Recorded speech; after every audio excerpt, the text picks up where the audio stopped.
Halo semuanya, selamat datang di channel Warna-Warni. Di video kali ini kita akan membahas tentang etika akuntansi. Kenapa sih penting banget dan apa prinsip-prinsipnya?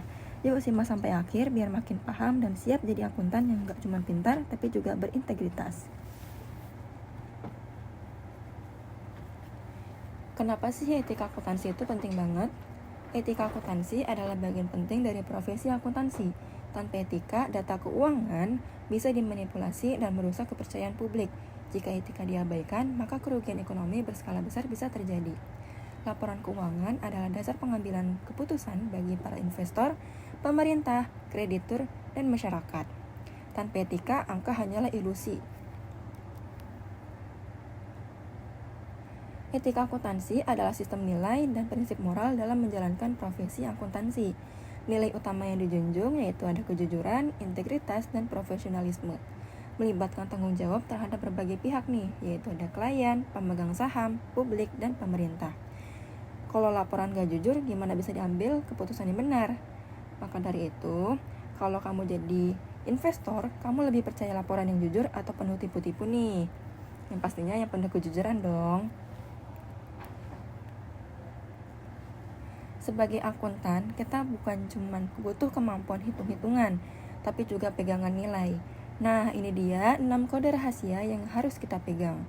Prinsip-prinsip etika akuntansi, yaitu ada integritas, jujur dan konsisten, objektivitas, yaitu tidak memihak, kompetensi profesional, yaitu punya keahlian, kerahasiaan, yang pasti jaga informasi klien, perilaku profesional, tetap sopan dan bertanggung jawab, skeptisisme profesional, yaitu kritis, tidak mudah percaya begitu saja.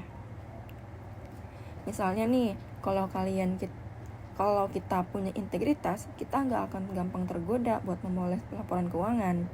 Kalau kita objektif, kita bisa bilang tidak walaupun bos sendiri yang nyuruh. Dan yang kalah penting, tetap update ilmu biar kita kerjanya nggak ngawur.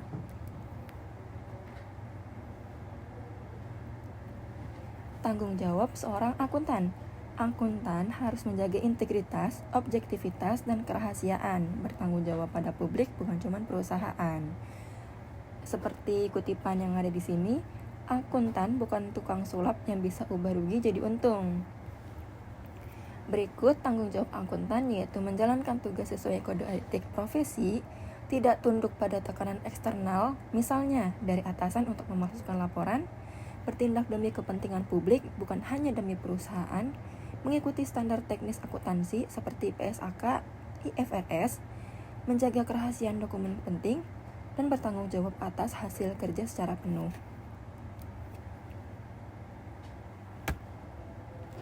Kode etik profesi akuntansi yang ditetapkan oleh organisasi profesi IAI, Ikatan Akuntan Indonesia, dan IAPI, Institut Akuntan Publik Indonesia. Fungsi kode etiknya yaitu menjadi panduan menghadapi dilema etika dan menyediakan batasan perilaku profesional. Pelanggaran terhadap kode etik yaitu bisa dikenai sanksi berupa teguran, pencabutan izin, bahkan tuntutan hukum.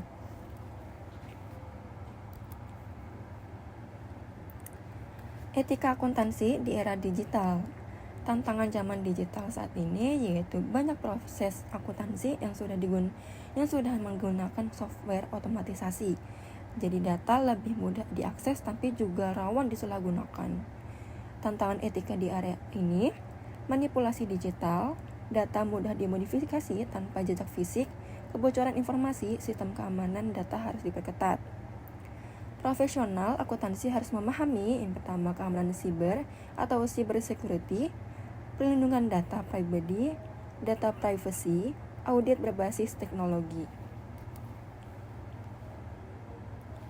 Nah, ada beberapa dampak pelanggaran etika akuntansi. Yang pertama, kalau kita melakukan pelanggaran yaitu akan berdampak yaitu kehilangan kepercayaan investor dan publik, kerugian besar bagi pemegang saham, sanksi hukum dan denda, penurunan kualitas audit, laporan jadi tidak dapat dipercaya, dan yang pastinya reputasi perusahaan rusak dan ketidakstabilan ekonomi.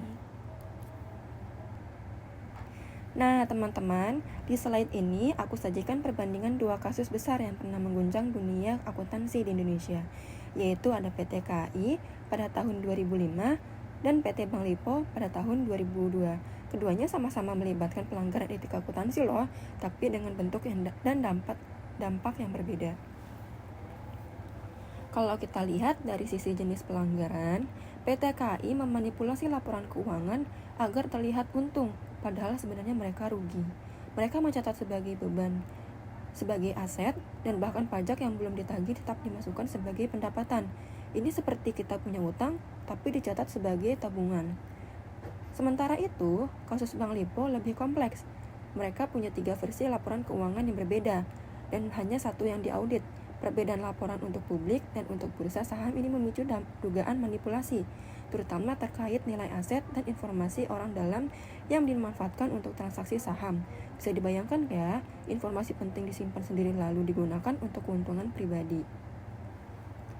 Angka yang dinyatakan pada PT KAI yaitu ada laporan menyebut untung sebanyak 6,9 miliar, padahal sebenarnya mereka rugi 63 miliar. Jika dari Bank Lipo, terdapat 3 versi laporan keuangan, tapi hanya satu saja yang diaudit. Ada pihak yang menolak laporan. Kalau dari PT KAI, yaitu ada komisaris Hekinus Manao. Apabila dari Bank Lipo, ada Bapepam, otoritas pengawas pasar modal menyelidiki kejanggalan. Dari sisi dampak, PT KAI langsung kena imbas nih, karena komisaris menolak tanda tangan dan RUPS perusahaan ditunda. Sedangkan Bank Lipo bikin heboh se-Indonesia karena kepercayaannya hancur dan pasar saham jadi tidak stabil. Jadi bisa kita simpulkan, ketika etika dilanggar, yang kena bukan cuma satu orang, tapi bisa menyentuh manajemen, investor, bahkan sistem keuangan nasional. Inilah pentingnya menjaga integritas dalam profesi akuntansi.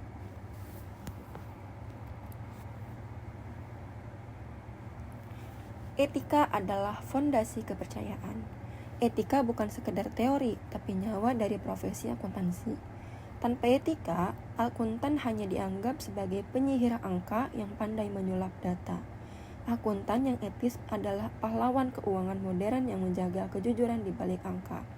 Mari bersama-sama menjaga integritas diri dalam setiap laporan, tidak tergoda pada tekanan, jabatan, atau keuntungan pribadi, menjadi bagian dari generasi akuntan terpercaya yang mengembalikan makna profesi. Mari menjadi akuntan yang bijak. Berikut ada 2 situasi yang bisa kalian jawab di kolom komentar ya. Situasi pertama, seorang akuntan diminta bosnya untuk mencatat utang sebagai aset agar laporan terlihat bagus. Apa sebaiknya dilakukan seorang akuntan? A. Ikuti saja demi loyalitas ke perusahaan. B. Tolak dengan sopan, tetap sesuai prinsip etika. C. Cari jalan tengah agar tetap aman. Situasi yang kedua, akuntan mengetahui ada kesalahan besar dalam laporan keuangan klien, tapi tidak dilaporkan karena takut kehilangan proyek. Apakah tindakan itu etis? A. Ya, demi menjaga klien. B. Tidak seharusnya melaporkan keuangan. C. Tergantung besar kecil kesalahan. Oke teman-teman, kita sudah membahas panjang lebar tentang pentingnya etika akuntansi, prinsip-prinsipnya, hingga kasus-kasus besar yang menggemparkan Indonesia.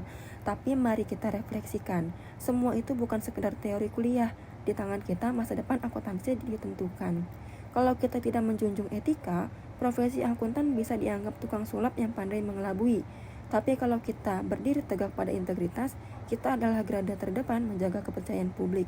Kita adalah pahlawan, bukan pesulap. Setiap angka yang kita susun harus punya jiwa jujur, adil, dan bisa dipertanggungjawabkan. Karena mungkin saja keputusan investasi, kebijakan pemerintah, atau nasib ribuan karyawan bergantung pada laporan yang kita buat. Jadi, mari kita jaga integritas diri kita. Jangan biarkan tekanan dari atasan, uang, atau kekuasaan menggoyahkan prinsip kita. Jadilah akuntan yang bukan cuma pintar, berhitung, tapi juga dipercaya. Ingat, etika bukan penghalang kesuksesan, tetapi etika adalah jalan menuju kesuksesan yang bermartabat. Sekian penjelasan dari saya. Jangan lupa subscribe, like, and comment di YouTube saya ya. Bye-bye.